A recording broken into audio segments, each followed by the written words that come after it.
I was on cleanup duty that day. Last Thursday, school had just finished a lockdown drill. Except it wasn't a drill. But the weird thing is, it only lasted about 10 minutes. They never explained what it was.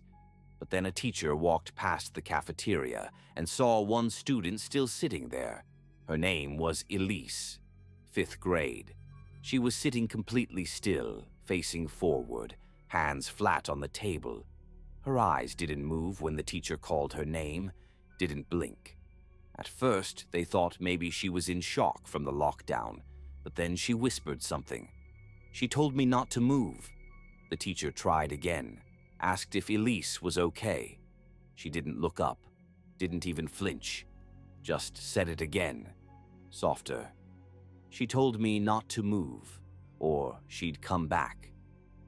That's when the teacher walked over and gently touched her shoulder, and Elise screamed, loud, sharp, like something had actually hurt her. A few other staff came running, including me. When we got there, Elise was standing, but only barely. She kept glancing at the far corner of the cafeteria where the vending machines were, like she expected someone to be standing there. But there was no one. Eventually, she let us walk her to the nurse's office. She held onto my wrist the whole time. Didn't say a word. Just kept looking back over her shoulder, every few steps. She finally spoke again while the nurse checked her over. She said she had on a kitchen apron, but it was wet, red. I don't think it was food. We asked who she meant. Elise wouldn't say a name. She just called her the cafeteria woman. But here's the thing. There are only 2 cafeteria workers on staff, and both had left before the lockdown even started. Later that evening, I stayed late to help check lockdown logs. The principal wanted to make sure no one had been left behind during the drill. That's when I saw the cafeteria camera feed. Elise had come in around 2:40, sat down with her tray. She ate slowly, looked tired. A few other kids were in there for a while, but they filtered out. Then, around 2:56, you can see her suddenly freeze, like someone said something to her, but no one is in the frame. She sat there for 18 minutes, motionless. Then, right before the camera skips, you see a blur pass behind her, heading straight toward the kitchen.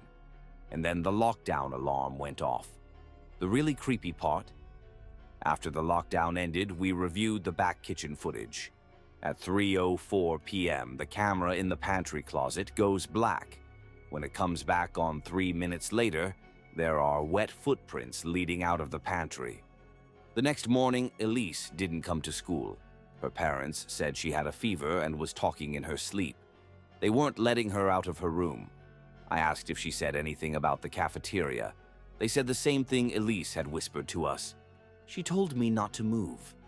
They also said Elise kept drawing the same image over and over.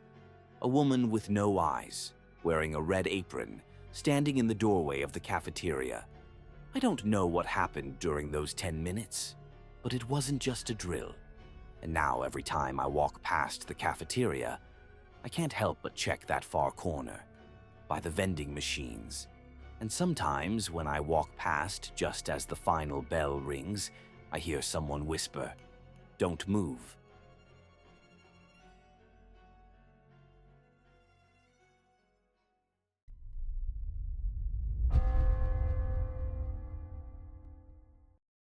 I'll never shake the memory of that day, the lockdown drill when I was stuck in the staff bathroom, listening to breathing from the stall next to me.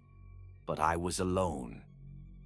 I just finished early that period, second block, and asked to use the restroom before lunch.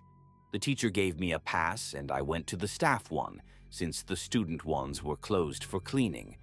I remember the hallway being weirdly quiet, and just as I locked the stall, the intercom clicked on. Lockdown, lockdown. Teachers, lock all doors and initiate protocol. This is a drill. I stayed in the stall. Then I heard breathing from the stall next to mine. Soft, unsteady. I froze. No one else was supposed to be in there. "Hey," I whispered. No response, just another shaky breath. I looked under the stall. Shoes, small ones, worn down flats, like a girl's. They weren't moving.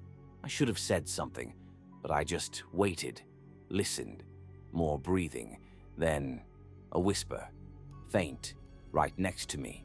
She said, "Stay still." I held my breath. She said, "Stay still or she'll find you." My mouth went dry. I couldn't speak. I just waited for what felt like forever, and then the breathing stopped. I looked down again. The shoes were gone. Eventually, the all clear came.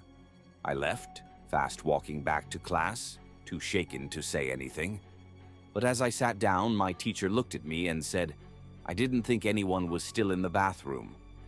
I just shrugged. She frowned and said, "Did she say anything to you?" I didn't answer, and I never mentioned a girl, so how did the teacher know? That night, I couldn't sleep. I kept replaying it in my head, the whisper, the shoes, the voice that didn't sound like it was from a student. And what scared me most wasn't that the teacher knew. It was that I never saw the girl leave. Next day, I snuck into the attendance office before class. I needed to check something. There were only 22 students marked present in our period, all accounted for, except no one had signed out to use the staff bathroom, not even me. I figured maybe they just didn't mark it. I almost dropped it until I saw it, a faint smudge of black ink near the bottom of the page, barely visible. One extra name scribbled and half erased, Amara. I don't know any Amara at this school. I didn't go back to the staff bathroom after that, and now every time I walk past the staff hallway, I glance toward that bathroom, just to make sure it's closed. And even then, I still feel like someone's in there, watching me back. Yesterday, they did another drill. This time, I stayed in class. I kept my head down and tried not to look at the hallway, because out of the corner of my eye, I saw a shadow slip into the bathroom, and I didn't hear the door open. I don't know who Amara is, but I know I wasn't alone in that bathroom, and whatever was there hasn't left.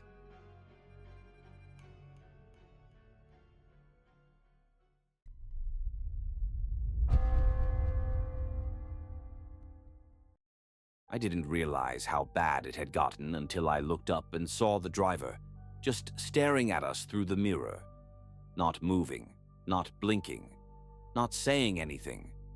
The lockdown had ended 5 minutes ago, but he hadn't opened the doors. I'd seen him every day for 3 years. Mr. Kaler always wore the same faded yellow hat, talked slow, played the oldies station on low volume like clockwork. But that week, something was just off. He wasn't playing music anymore, didn't say good morning, and when he looked at us in the mirror, it was like he wasn't looking at us, like he was looking through us. I wasn't the only one who noticed. On Tuesday, my friend Milo whispered to me, "Did he just miss our stop?" He had, twice actually. He laughed it off like he was tired, but we were starting to feel uneasy. He'd linger in the parking lot after drop-off. Just sit there, engine running, staring at the school entrance like he was waiting for something. On Wednesday, he didn't blink for the entire ride. I counted, 3 whole minutes in the mirror, eyes wide. And that smile, it wasn't a smile. It was like he was trying to remember what a smile looked like. Thursday morning, everything felt heavier. It was foggy, cold, the kind of cold that soaks through your clothes before the bell even rings. But what hit different was, Mr. Kaler was already on the bus, waiting. No radio, no greeting, just there. I walked up the stairs and froze. He looked up like I'd interrupted something. His hands were gripping the wheel, knuckles white. He didn't say anything, just nodded, and watched me in the mirror the whole ride. The lockdown alert hit right before the final bell. Shelter in place. Repeat, shelter in place. We all looked around, waiting for teachers to guide us, but I was already on the bus. Some of us were. We had early release for a club event, half a dozen kids, all locked in. Mr. Kaler didn't say a word. He reached forward and locked the doors manually.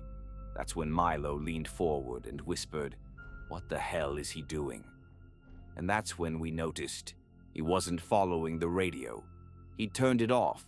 He was just sitting there, breathing shallow, looking at us through the mirror. We waited 10 minutes, then 20. No word, no update, just stillness. I tried the emergency latch on the back. It was jammed.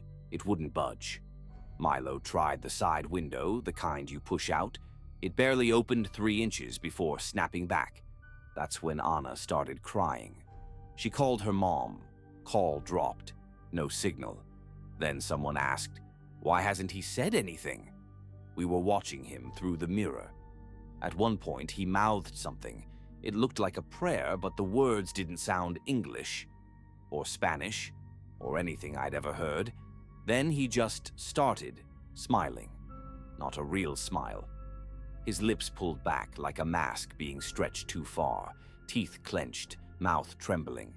And that's when Milo said it out loud. "He's not okay. Something's wrong with him." He was right, and we were locked in with him. The lockdown ended. We heard the all-clear bell from inside the school. Announcements resumed. Students came pouring out across the parking lot, but no one came to the bus.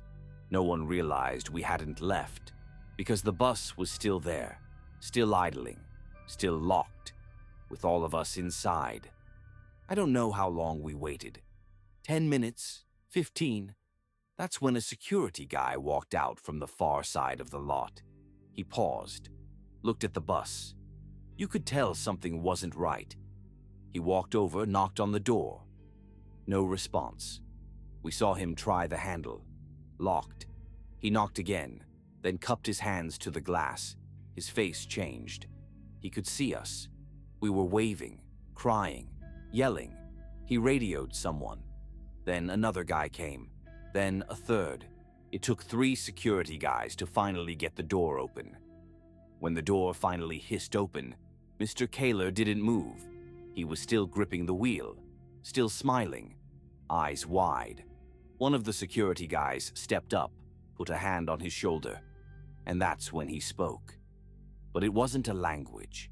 It was a series of sounds, clicking, hissing, deep, echoing tones that didn't belong in a human throat. I'll never forget what the security guard said to the others. He stepped back and whispered, "Get someone else. Something's wrong with him. He's not speaking English or anything." He was scared. They all were.